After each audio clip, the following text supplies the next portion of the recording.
क्रमांक 16 मध्ये राष्ट्रवादी काँग्रेस पक्षाचे एकूण 4 उमेदवार आहेत। चारही उमेदवार हे चांगल्या मताधिक्याने निवडून येतीलच। प्रत्येक उमेदवाराच्या पाठीमागे राजकीय प्रबळ अशी शक्ती आहे।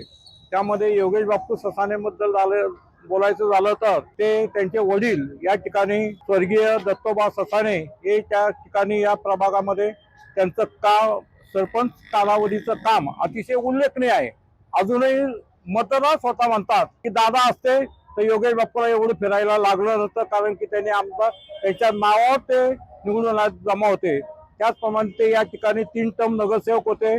त्याचप्रमाणे योगेश बापू 1 टर्म नगरसेवक होते आणि योगेश बापूंनी केलेलं काम हे लोक स्वतः सांगतात की काही नाही, आम्ही बापूच्या पाठीमागे आहोत। आणि कोरोना काळामध्ये जे बापूने उल्लेखनीय असं काम केलेलं आहे की लोकांना लसीकरणाच्या संदर्भात स्वतःचा जीव डोक्यात घालून बाईक खर्चाने या ठिकाणी ते स्वतः बाईकवर जाऊन लोकांना फ्लॅटमध्ये बिल्डिंगमध्ये लोकांना आव्हान करायचे। त्याचप्रमाणे त्यांनी जे या ठिकाणी स्वतः या ठिकाणी जे निर्जंतुकीकरण करण्यासाठी जी फवारणी केली ती सुद्धा पुणे महानगरपालिकेची वाट न पाहता त्यांनी स्वतःच्या स्वखर्चाने ती संपूर्ण प्रभागामध्ये त्यांनी ती फवारणी केलेली आहे।